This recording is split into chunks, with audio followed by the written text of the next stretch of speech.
Welcome to this deep dive, all about scaling businesses. Sounds exciting. We're going to be looking at 2 episodes of Scale Up Radio, Okay. a show that features entrepreneurs talking about their challenges of scaling their businesses. Interesting. You'll hear from David Sloly, Mm-hmm. who co-founded a tech marketing agency called Harvey David, Okay. and also Dorian Kirk, Okay. who is the brains behind Art Hospitality, Mm-hmm. which is a multi-brand restaurant group. Wow. Quite a spread. Yeah. And they both have quite different paths to success. Okay. Interesting. So we'll unpack those lessons together. Sounds good. Before we get started, Yeah. just a quick reminder that Scale Up Radio is brought to you by Smart 90, Oh, right. Yeah. which helps founders scale their business and get out of their own way. I like that tagline. Now, it's fascinating to see how these entrepreneurs approach scaling their businesses Yeah. with such different approaches. Mm-hmm. One prioritizes strategic and measured growth, Right. and the other thrives on a more dynamic and opportunistic kind of style. 2 ends of the spectrum. So let's start with David Sloly. Okay. He's taken quite a winding path Oh, really? from journalism and advertising Interesting mix. to finally landing in the world of technology marketing. Wow. It seems like all these diverse experiences culminated in Harvey David, which is the agency he co-founded, I see. and they help businesses, Mm-hmm. especially ones that are using Oracle Eloqua to really harness technology for marketing. Okay. But they have a very specific approach to growth. Okay. Well, one of the things that struck me about Harvey David Yeah. was this unique stance on pitching for new clients. Mm-hmm.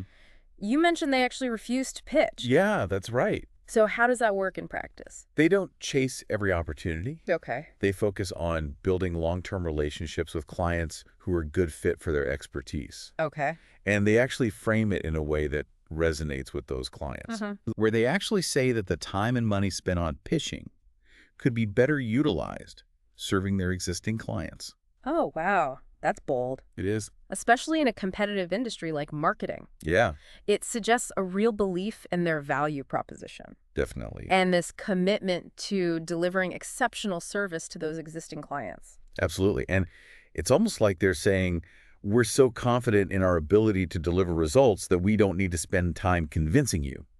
I like it. But then, when it comes to actually delivering on those promises, Yeah. Harvey David relies heavily on a network of trusted freelancers. Okay, so this allows them to stay lean and agile Mhm. and tap into a wide range of skills Exactly. without the overhead of full-time staff. Yeah. But how do they maintain that quality and consistency? That's where their emphasis on treating freelancers well comes in. Okay, They prioritize prompt payment, right. sometimes even paying in advance, I know. which builds loyalty Yeah. and ensures they attract really good talent Yeah, that's interesting. who are invested in delivering really good work. Really challenges that transactional nature that you often see with freelance relationships. It's Exactly. more of a partnership then, isn't it? Definitely. And they're much more likely to attract freelancers who share their values and are really committed to the client's success. Now, moving on to their financial strategy. Okay. David actually shared that a previous business venture taught him a really hard lesson about financial discipline. Okay. So at Harvey David, they have this system of separate accounts for VAT, Okay. taxes, and director salaries. Well, right. This ensures they always have funds available when bills come due. So no nasty surprises. And it just allows them to focus on their core business activities. I like it.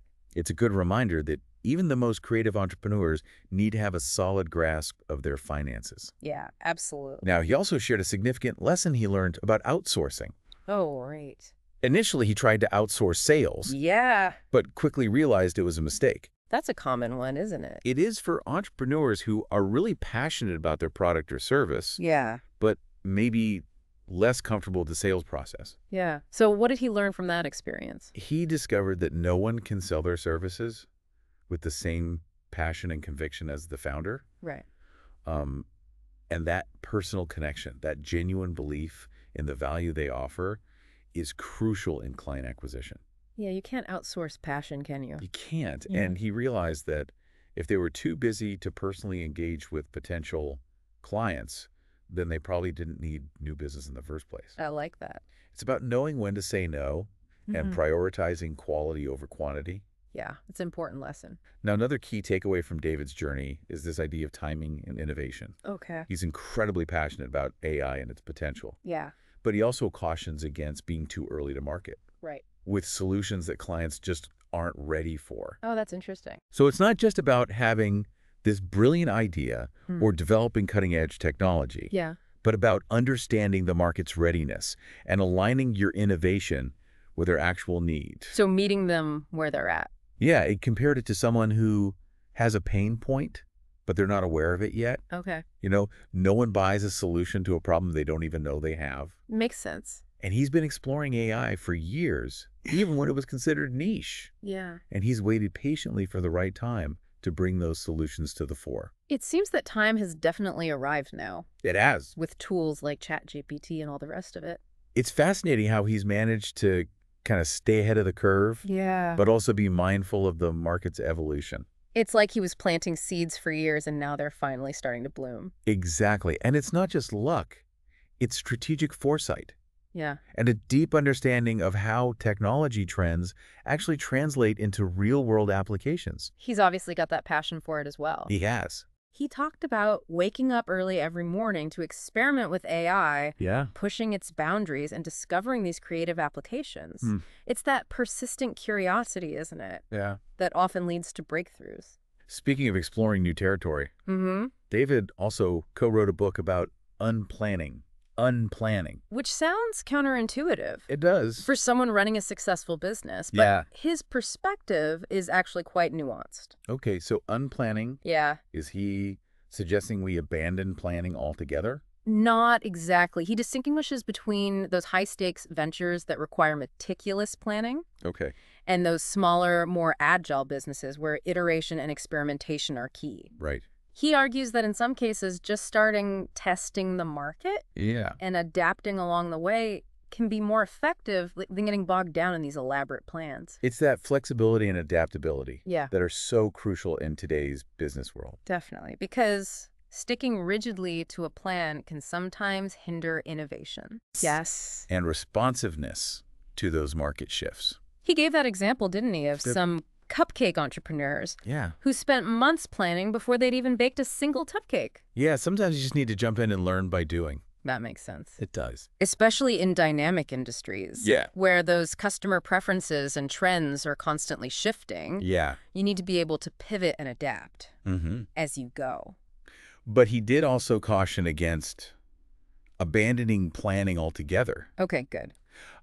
He stressed the importance of having a clear goal, a desired outcome Right, yeah. to guide your actions. Okay. It's like having a North Star to navigate by, Yeah. even if the path to reach it isn't always linear. Yeah, so it's about finding that balance, isn't it? It is. Between planning and flexibility, Yeah, strategy and experimentation. exact. Now, before we dive into Dorian Kirk's journey, Yeah. is there anything from David Sloly's story that really stood out to you? Well, I think what struck me was David's commitment to building a business that aligns with his personal values. Okay. He's deliberately chosen a path that allows him to prioritize quality over quantity Yeah. and to be present for his family and pursue his passions. It's a good reminder that success can be defined in many ways, It can. and it's important to choose a path that resonates with your own definition. I completely agree. It's refreshing to see an entrepreneur who's not just chasing the next big deal, Yeah, but building a business that supports the life that he wants to live. exactly. But now let's shift gears and talk about Dorian Kirk, Okay, who's taken a very different approach to scaling his business. let's hear it. Yeah, Dorian's journey is fascinating. It is. You know, from washing dishes at 14 to heading up this multi-brand restaurant group, Yeah. he and his brother, they really built their business from scratch. Yeah, they did. Fueled by passion, resourcefulness, and just a deep love of food. It all started with this tiny supper club, using a disused restaurant space.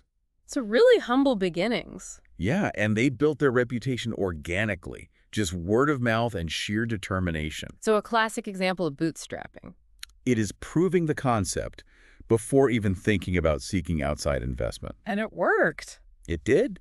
Their supper clubs became so popular they were able to launch their first restaurant, a burger joint with minimal capital. That's impressive. It is.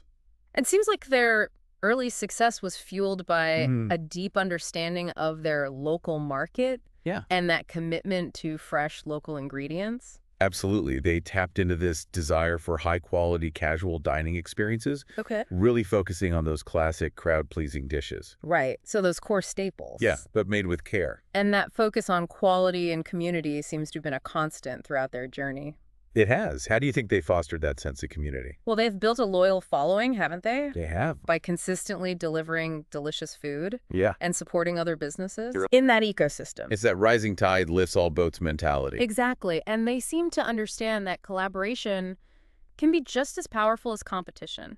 Especially in that industry. Yeah. Hospitality. But I imagine their growth hasn't been without challenges. Well, you're right. Dorian mentioned their expansion into Worcester wasn't as smooth as they hoped. Okay. They faced new competition, Yeah. and the location, although unique, wasn't ideal for attracting foot traffic.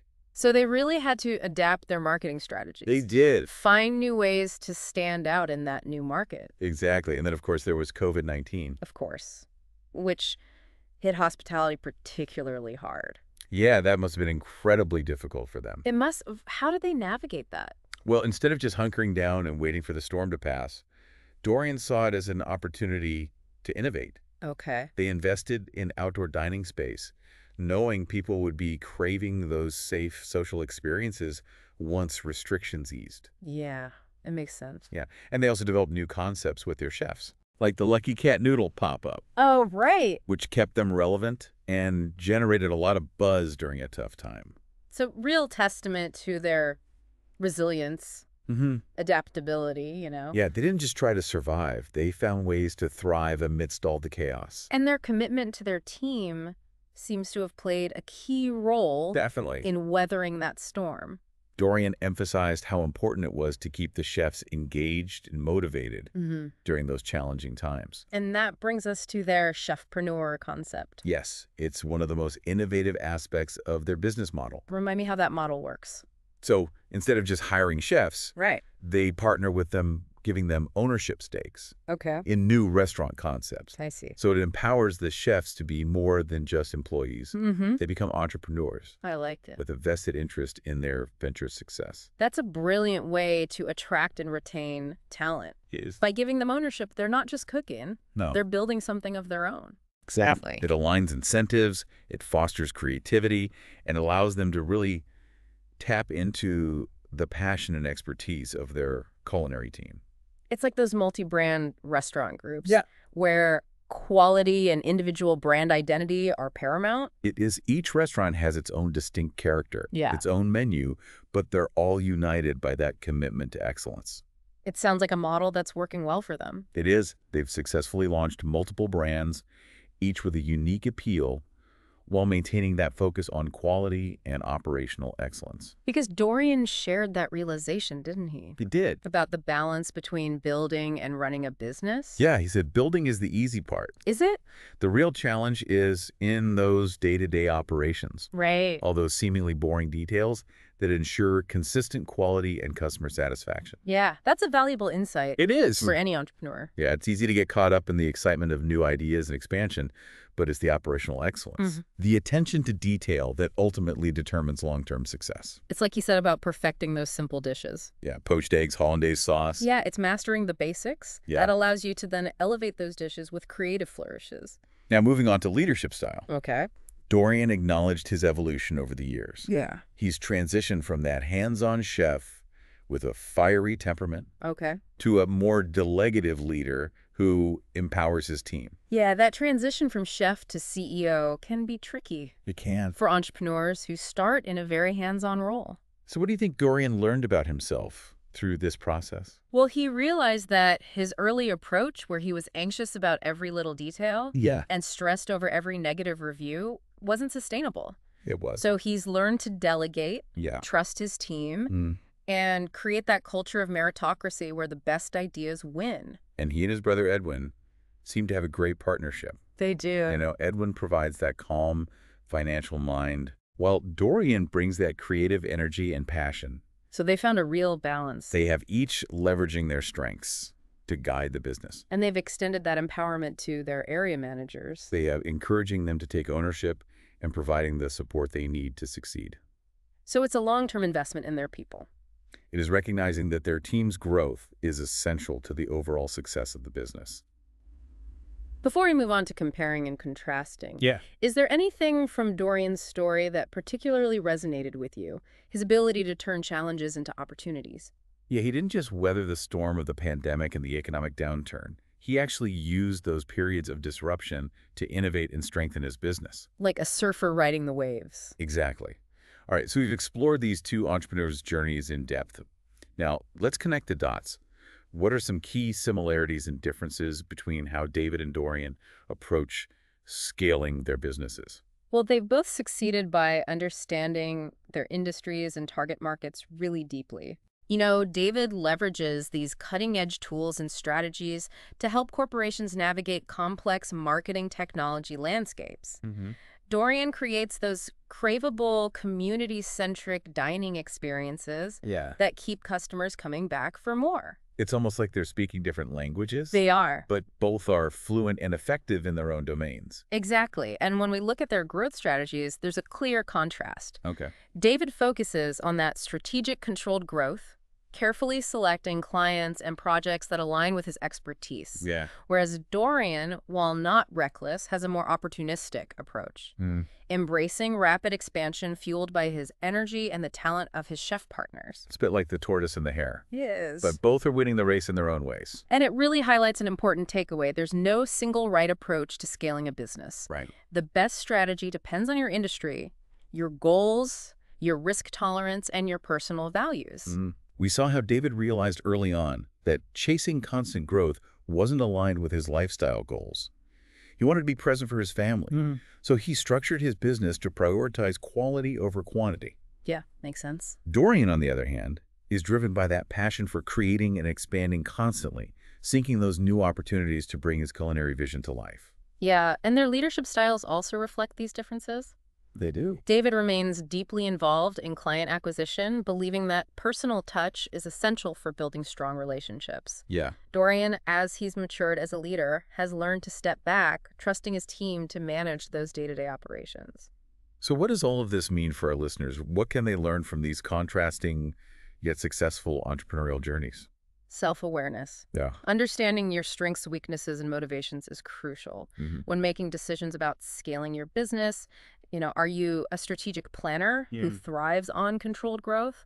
Or are you more intuitive, opportunity-driven? Right. Knowing yourself is essential for choosing a path that aligns with your vision. I love that it's not about imitating someone else's success, but finding what works best for you and your unique circumstances. Yes, absolutely. One final thought before we wrap up. Okay. Both David and Dorian mentioned the personal growth they've experienced throughout their journeys. Yeah, they did. David highlighted mindfulness and embracing failure as a learning opportunity. Yeah. Dorian shared how he's evolved as a leader, learning to delegate, trust his team, and manage his temperament. So building a successful business is about more than just strategy and execution. It is. It's about personal development, and continuous learning. Entrepreneurship often forces you to confront your limitations It does. and develop new skills. It does. So as you reflect on David and Dorian's stories, ask yourself which approach resonates with your goals and values. Are you drawn to that strategic controlled growth, or does that more opportunistic approach appeal to you? More importantly, how can you use their lessons to scale your business and grow as a leader and an individual? That's something to consider on your own entrepreneurial journey. Until next time, keep diving deep.